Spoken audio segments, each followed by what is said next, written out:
¿Sabías que el 60% de tu calefacción se escapa por las ventanas? Cambia a ventanas con certificación Passive House diseñadas para viviendas de consumo casi nulo. Renoven dispone de un centro exclusivo de fabricación de estas ventanas único en Navarra. Además, disponemos de instalaciones en toda la zona norte para ayudarte a ahorrar en calefacción. Renoven, ventanas para toda la vida.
Eduardo Luquín Sánchez, presidente de la Asociación de Jóvenes Empresarios de Navarra, bienvenido. ¿Qué tal? Gracias. Bueno, hago lo propio, que es, bueno, muy bien. Pues la verdad que no es un auténtico privilegio poderme desprender de esta prenda tan necesaria, pero bueno, la verdad que se agradece. Privilegio poder mirar al fondo, poder ver luz, porque en un momento tan complicado como en el que estamos, ver que hay un horizonte, no sabemos si bueno o malo, ahora vamos a profundizar en ello, pues le obliga a uno también a parar en un momento dado, a analizar cuál es la situación real, porque en el ámbito empresarial, aparte de vidas, ¿qué más se ha llevado por delante la pandemia? Bueno, la verdad es que, como bien dices, mirar el horizonte siempre ha sido una muy buena opción, ¿no? Lo que pasa es que días como hoy tan luminosos, ojalá dure mucho y muchos meses, pues la verdad, incluso por estos pequeños detalles, da ilusión de que todos los días amanece y aparte, lo que comentabas, aparte de muchos puestos de trabajo y vidas y puestos de trabajo, lo que se ha llevado por delante son muchos sueños, ¿no? Muchos sueños de mucha gente que quizá vio pues, en el emprendimiento o en sus propios negocios un modelo de vida tanto para él como para sus allegados, con la posibilidad de crear empleo y darle a esta comunidad lo que se merece, ¿no? Pues todo el talento y la capacidad de seguir expandiéndose y ser un ejemplo, ¿no? en modelo industrial, y tenemos muchas cosas que creo que podemos decir a día de hoy.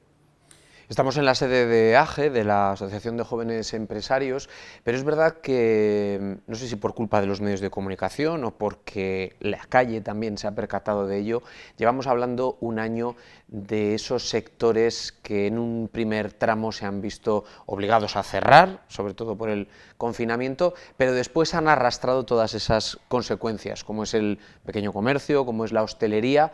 ¿Esa es la percepción también que tenéis vosotros? ¿O dentro de la Asociación de Jóvenes Empresarios hay otros ámbitos, hay otros problemas, hay otra situación? Al final, bueno, nosotros también somos colectores de un montón de inquietudes, iniciativas y afirmaciones que nos hacen llegar, ¿no? Al final AGE pues, goza de una experiencia de 20 años y tenemos 150, 160 empresas asociadas de muchos sectores, pero bien es cierto que, como tú encuadrabas, pues la parte de hostelería, servicios, ha sido tremendamente castigado, pero hay una referencia, es un dato que de cada euro directo que entra se generan 5 en indirectos, ¿no? Con lo cual, cualquier afección en un modelo de negocio, por pequeño que parezca, tiene una repercusión tremenda en el mercado, ¿no? Entonces hemos sido partícipes de un montón de inquietudes y necesidades que no solo se circunscriben a hostelería, aunque haya sido pues, uno de los sectores más castigados y es público y notorio que así ha sido, ¿no? Y creo que una de nuestras encomiendas es ayudar a esa labor de reconstrucción.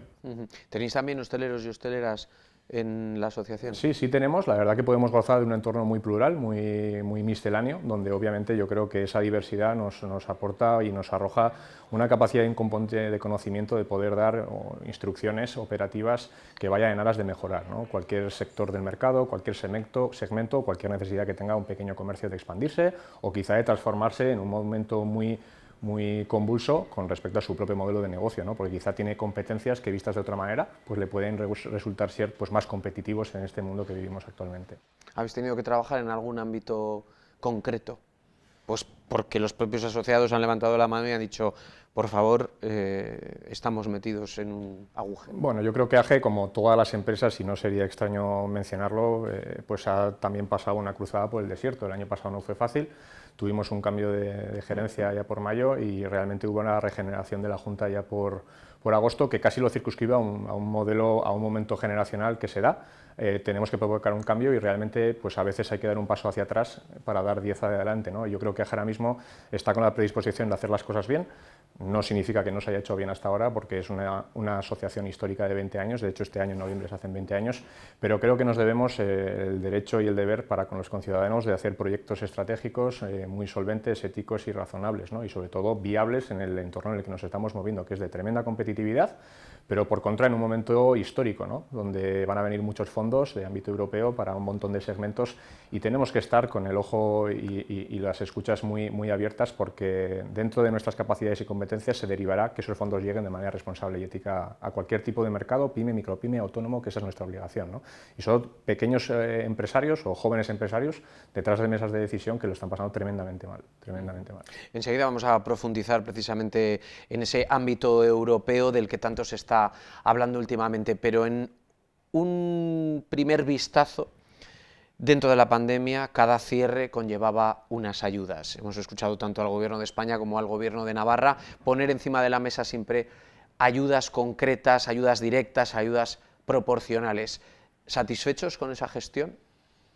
Bueno, siempre diré, por acudir un poco al refranero, que nunca llueve a gusto de todos, ¿no? Porque según donde preguntes, pues habrá gente que le parecerá suficiente o insuficiente, ¿no? Pero creo que estamos trabajando sin algo que es muy complicado, que son los indicadores. Yo creo que estamos viviendo uno de los mayores cambios contemporáneos de la historia que conocemos, por lo menos a nivel contemporáneo, y esto nos obliga a tomar decisiones que quizá no están avaladas o amparadas en indicadores del pasado, ¿no? Con lo cual, insisto, nunca lloverá a gusto de todos, pero creo que se está haciendo un buen ejercicio y creo que lo que está por venir es mejor, porque creo que los fondos que están viniendo, las últimas ayudas de 11.000 millones de euros, creo que bien canalizadas ayudarán para que realmente el tejido empresarial sobreviva, se regenere y se reconstruya, ¿no? Pero sí que es cierto que, bueno, habremos perdido cierta competitividad, mejoraremos en otros aspectos y tendremos que buscar un equilibrio entre competitividad y eficiencia y consolidación de trabajo en esta comunidad. Ha sido una buena herramienta de ayuda los ERTEs. ¿Necesitáis que los ERTEs se prorroguen? Cada segmento tendrá sus necesidades, ¿no? Sí que es cierto que esas herramientas o esos instrumentos ya existían, lo que pasa que en este momento coyuntural pues son más necesarios de lo que nos hubiera gustado, ¿no? Pero sí que es cierto que en algún punto, alejado de todo tipo de controversias y comentarios, pues creo que han sido herramientas e instrumentos que a muchas empresas les han permitido sobrevivir, porque se han visto abocados a un cierre permanente sin capacidad de reacción, con lo cual esos instrumentos a mucha gente o a muchas entidades, empresas autónomos les ha permitido sobrevivir, ¿no? Y por lo menos encuadrarnos de cara a la primavera con una cara de que yo creo que haber activado esos recursos nos permitirá seguir adelante. Sí. Y Eduardo, ¿se ha podido emprender en mitad de una pandemia? Yo creo que sí. Yo creo que se ha podido emprender porque dentro de...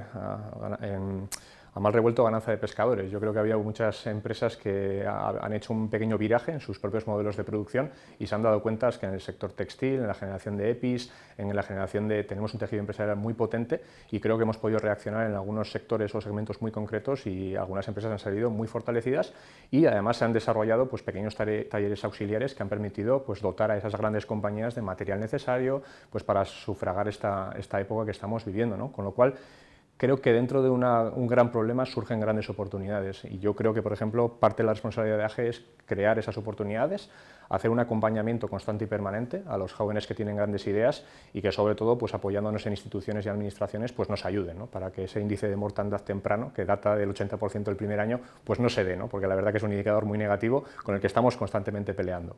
¿Y han surgido nuevos proyectos de asociados? Bueno, ahora mismo estamos en un momento de escucha activa, porque al final una de las cosas y premisas que nos estamos marcando dentro de esas nuevas directrices es propiciar una cercanía mucho más a pie de calle, aunque parezca coloquial, pero nos gusta mantener la presencialidad, aunque sea vía herramientas de videoconferencia con ellos, y practicar esa escucha activa nos va a permitir generar o regenerar proyectos ya existentes dentro del seno de AGE y crear nuevas iniciativas que yo creo que van a estar bien avaladas y bien vistas por el Gobierno de Navarra o el Gobierno estatal, y yo creo que vamos a poder hacer cosas muy interesantes, y así lo espero, de verdad, y hago un llamamiento para que así sea. ¿Qué es hoy un emprendedor?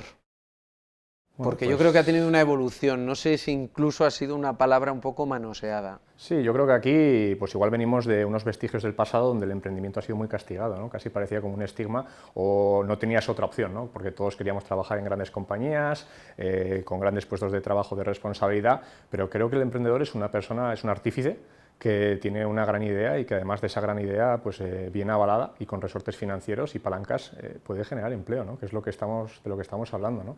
Que es intentar que todo el tejido empresarial y toda la gente que tiene capacidades y competencias las desarrolle en el seno de una compañía, ¿no? Y yo creo que Navarra es rica en talento y tenemos que preservar eso para el día de mañana. Es lo que nos hace diferentes. Tú que habrás conocido a muchos emprendedores, ¿hay algo que sea transversal, hay algo que sea común, hay algo que tengan todos o la mayoría? Pues bueno, si se me permite, yo tengo un poco ese componente emprendedor, porque también en julio pues, se me ocurrió emprender una agencia también de marketing y comunicación en plena ola, y la verdad que insisto, soy muy partidario de que de grandes problemas salen grandes oportunidades, ¿no? Entonces yo creo que el que es emprendedor tiene un componente, yo creo que genético, que lo lleva de artífice, que le obliga a estar pensando constantemente y a reinventarse por defecto. Ahora estamos hablando y se nos llenan los oídos de la reinvención. Yo creo que el emprendedor se reinventa a sí mismo constantemente, ¿no? Entonces yo creo que además tiene el derecho y la obligación de poner esos proyectos encima de la mesa para que incluso otros lo desarrollen, porque las buenas ideas son buenas ideas. Entonces lo que tenemos que conseguir es que esas ideas prosperen y generen empleo. Ese es el objetivo. O sea que también hay algo de vocacional. Yo creo que tiene que haber vocacional, sí, sin duda, porque al final emprender no es del todo fácil. Es muy complicado, a veces es una cruzada en el desierto, hay momentos en los que te sientes muy solo, miras a tu alrededor y eres el primero que abre la persiana por la mañana, el último que se va a casa por la noche, y lo que suelen decir, ¿no? Ni pagado ni agradecido. Realmente no es así, con lo cual creo que hay un componente muy fuerte vocacional que te hace diariamente, por una química pues, abrumadora, reinventarte a ti mismo y levantarte con optimismo y tirar para adelante, ¿no? Y al final pues no dejas de ser también un líder, ¿no? El emprendedor tiene que ser un líder para que toda la gente que esté trabajando con él pues le siga, ¿no? Le siga desde el predicar con el ejemplo, desde la empatía, desde la proyección a futuro, no nunca desde enjuiciar, desde castigar, decreto 33, eso no funciona. Yo creo que tienen que ser líderes y no jefes. Entonces yo creo que hay un componente vocacional, como tú dices, claro, para mí así es. Y has hablado también del talento. El talento, siempre hay una pregunta que se repite cuando estamos hablando de este tipo de proyectos, de este tipo de vidas, que si hay un poquito más de talento, un poquito más de suerte, hay un poquito de formación, un poquito de ganas, ¿el talento sin la suerte funciona? Bueno, yo creo que el talento existe, todos tenemos talento, y yo creo que tenemos algunos la suerte de Y al haber... revés también, ¿eh? Y al revés también. No Sí. sé si existe lo uno sin lo otro. Sí, pero la suerte también se puede buscar. Yo creo que al final tenemos que ser buenos buscadores de medios, y yo particularmente en mi caso, y siempre me gusta hablar de un caso empírico, no utópico, pues yo tuve la suerte de conocer a una persona que vio en mí cosas que ni yo veía, ¿no? Entonces tuve la suerte de tener un mentor que sacó lo mejor de mí, con lo cual la suerte yo le llamo pues tener una persona, un empleador, vamos a decir, que vea cosas en ti que tú no ves y reconozca ese talento, porque lo hay, lo existe en la cabeza de todo el mundo, y lo desarrolle, ¿no? Yo creo que al final, y luego también cruzado con esa parte vocacional, a veces funciona y a veces no funciona. Con lo cual, el talento existe y hay que potenciarlo, pero también es una motivación de búsqueda activa, ¿no? Hay que buscar ese talento porque está. Y está en las universidades, está en la calle, está en tus compañeros de viaje, está en tus vecinos, está ahí. Entonces, a veces es más un tema del empleador que del empleado. O también hacer una búsqueda activa de esa gente que tiene muy buenas ideas y que simplemente lo que necesita es un resorte financiero para volar, ¿no? Es muy importante. ¿Te atreverías a decirnos cuáles crees que van a ser los empleos del futuro? Bueno, voy a ir un poquito más allá. Venga, comprométeme.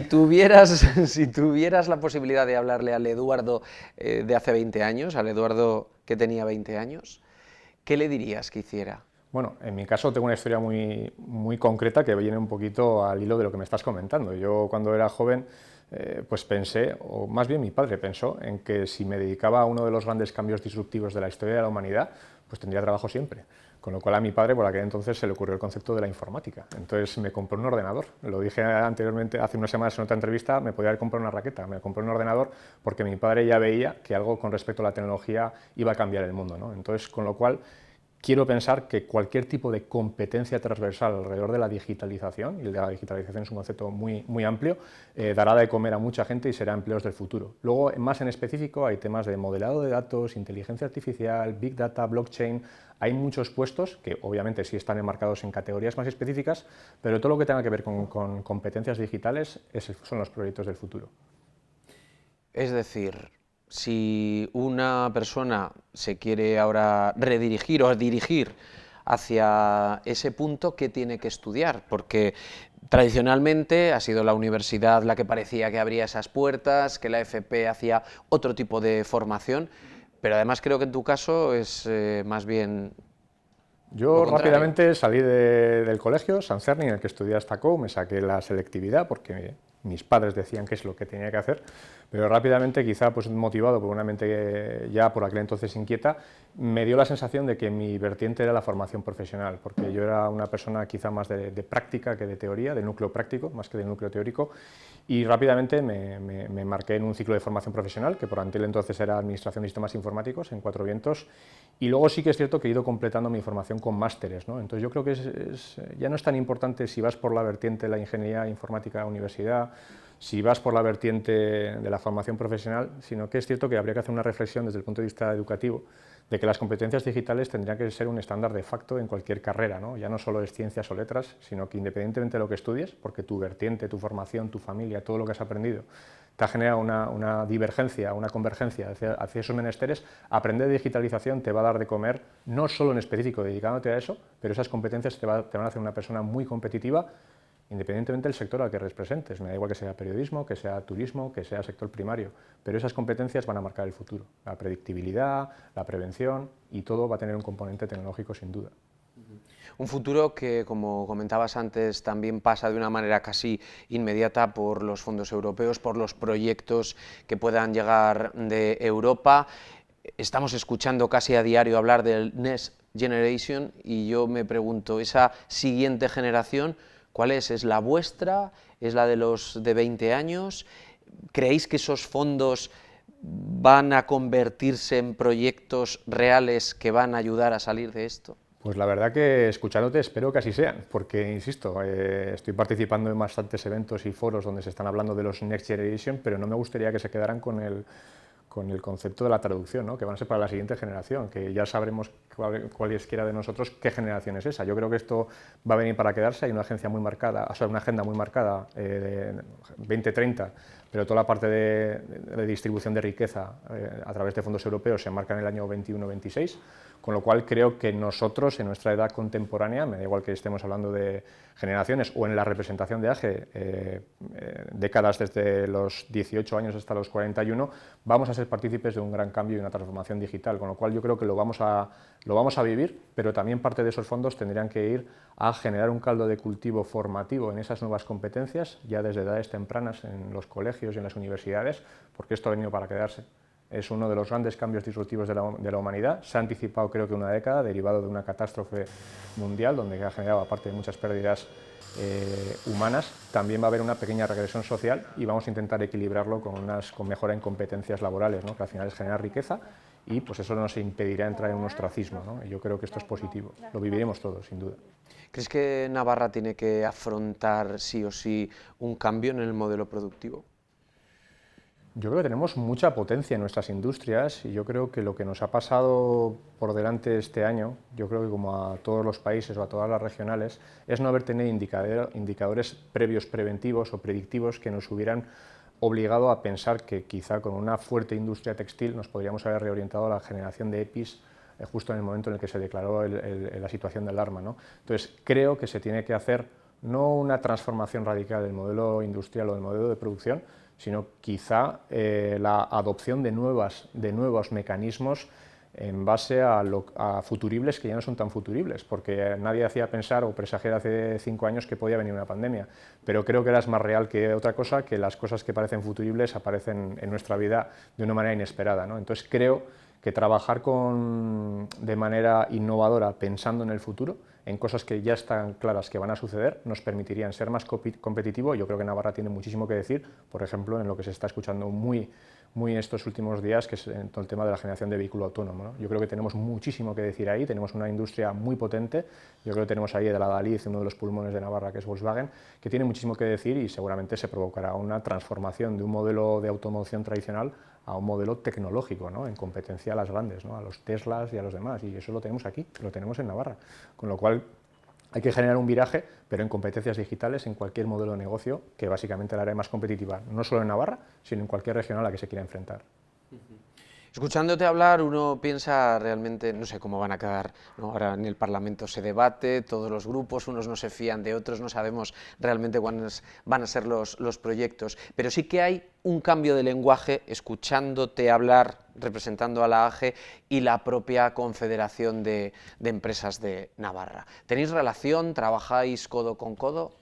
Bueno, de hecho mañana mismo tengo una reunión para intentar propiciar un convenio de colaboración, porque creo que la suma de las fuerzas hacen un todo y no podemos diverger en las iniciativas de hacer de esta comunidad algo distinto, un componente innovador, y sí estamos trabajando de la mano, porque realmente ellos también se están convirtiendo en una especie de oficina de proyectos estratégicos, de la mano de otros colaboradores como Zabala Innovation. Bueno, hay muchas entidades que tenemos que tenerlas en cuenta y yo creo que no está en nuestra mano dejarlos de lado. Creo que estamos obligados a colaborar. Creo que además esto se enmarca en un concepto que está muy en boga últimamente, que es el design thinking. Yo creo que Navarra, que es precursor en ese concepto en los años 2000, tiene que volver a hacer acto de contrición y pensar que el design thinking, que está basado en la colaboración entre personas y entidades, tiene que ser el adalid de nuestro futuro, ¿no? Y al final, el otro día, pues el jueves pasado, la propia Confederación se nos citó para crear un comité de decisión en 35 empresas TIC innovadoras de Navarra para hacer esas encomiendas, ¿no? O esos manifiestos de interés, que son proyectos que ojalá se conviertan en realidades que irán en generar pues, empresarialidad, empleabilidad en Navarra y nos hará una comunidad mucho más competitiva a nivel europeo, ¿no? El otro día en otro evento dijeron que Navarra tenía que ir en aras de convertirse en la Noruega europea, porque tenemos mucha fortaleza, pero tenemos que enseñarnos al mundo, ¿no? Y yo creo que hay conceptos que tenemos que empezar a interiorizar, pero la colaboración en ese sentido es clave y vital, no se puede perder. ¿Tenéis miedo a que se repita algo que se ha arrastrado en la economía, en el mundo de la empresa en los últimos años, como son los problemas de financiación? Bueno, esos problemas no han brotado en la pandemia, quizás se han agudizado, pero por contra sí que es cierto que desde el principio de la pandemia se han activado mecanismos tipo préstamos ICO, inversión. Yo creo que ha habido mucha gente que ha podido acceder a esos fondos y también, aparte de otros instrumentos tipo ERES o ERTES, han sido mecanismos que les han permitido sufragar esta crisis, ¿no? Con lo cual, los cambios de 0 a 100, blanco o negro, no existen. Yo creo que seguramente sufriremos en la evolución algunos problemas de los vestigios del pasado, pero también estará en nuestras competencias una reacción temprana para intentar generar un viraje, una tracción rápida para evitarlos, ¿no? Y que eso no suponga pues caer por el camino, ¿no? Dejarnos ideas por el camino. Creo que tenemos que tener una firme convicción de ir siempre para adelante y cuando nos enfrentemos a un problema, traccionarlo, gestionarlo y dejarlo de lado, ¿no? Yo creo que es así como tenemos que funcionar. Navarra tiene una herramienta como es el propio Sodena, aunque en los últimos años se ha puesto en cuestión por algunos de los proyectos. ¿Es una herramienta que realmente pueden aprovechar las empresas? Sin duda, y así lo pienso. O sea, Sodena, como bien lo dice el nombre, Sociedad para el Desarrollo de Navarra, con lo cual es un actor principal en toda esta estrategia, posiblemente como canalizador de esos fondos y traccionador para identificar cuáles son los segmentos que nos pueden hacer más competitivos. Hay muchas otras entidades que ayudan a la empresarialidad y a la empleabilidad, pero nombrando concretamente o citando a Sodena, creo que tiene un papel clave y esencial en esta transformación de Navarra. ¿Qué esperas de la asociación que presides? Pues bueno, lo que espero es que crezcamos, porque creo que estamos representando ahora mismo a un porcentaje muy pequeñito, apenas un 0,5% de todos los jóvenes que se enmarcan entre 18 y 41 años en un ecosistema empresarial que son 10.607, perdóname el detalle si no es 607, pero creo que estamos hablando de un porcentaje muy pequeñito y yo creo que las medidas tienen una especial repercusión en función o en la medida en la que te escucha un mayor número de personas o entidades, ¿no? Con lo cual una de las misiones que tenemos es crecer en asociados, crecer sobre todo en cercanía, aunque bueno, derivado de la situación en la que nos vimos obligados a compartir actividad a través de videoconferencias, llamadas y demás, que se han convertido en casi la única herramienta de colaboración, tenemos que forzarnos a seguir comunicando, a generar un networking, a generar una cercanía, a practicar una escucha activa, porque hay muchas y muy buenas ideas dentro de ese caldo de cultivo de jóvenes empresarios Y nosotros tenemos que hacer como de colector, también pues para proteger nuestro pasado en criterios de relevo generacional, porque hay muchas empresas que están en ese punto de incertidumbre de no saber si dejar el proyecto aparte, igual no ven claro ese relevo generacional. Tenemos una obligación para con nuestros jóvenes de generar pues, tareas de mentorización, charlas formativas en estas nuevas competencias que le van a hacer más competitivos, y sobre todo tenemos que generar en proyectos ya existentes pues, proyectos desde AGE que les ayuden sobre todo a la sostenibilidad, ¿no? Porque no significa que sus proyectos no tengan sentido, sino que tienen que perdurar y además algunos de ellos tienen la necesidad de expandirse, con lo cual pues haciendo networking entre jóvenes y senior, por ejemplo, podríamos generar programas alrededor del intraemprendimiento dentro de modelos ya existentes, ¿no? Que les permitan seguir, ¿no? Con esos modelos de negocio. O sea, tenemos mucha responsabilidad, hay muchos proyectos, algunos que vienen de los años anteriores y se están reformulando, y otros que nacen fruto al seno de la nueva, digamos, o la nueva visión de AGE, donde hay muchas más cosas que nos unen que las que nos separan, ¿no? Entonces yo creo que tenemos un derecho y una obligación con esta comunidad y con los jóvenes empresarios. Pues muchísima suerte y muchísimas gracias. Bueno, espero que vaya muy bien y gracias a vosotros por difundir este mensaje y ojalá a todos nos vaya especialmente bien. Muchas gracias. Gracias.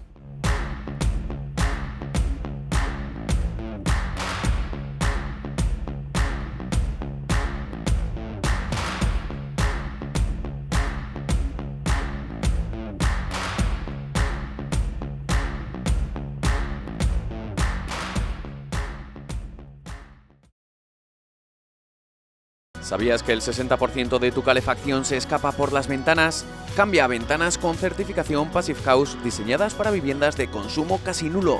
Renoven dispone de un centro exclusivo de fabricación de estas ventanas único en Navarra. Además, disponemos de instalaciones en toda la zona norte para ayudarte a ahorrar en calefacción. Renoven, ventanas para toda la vida.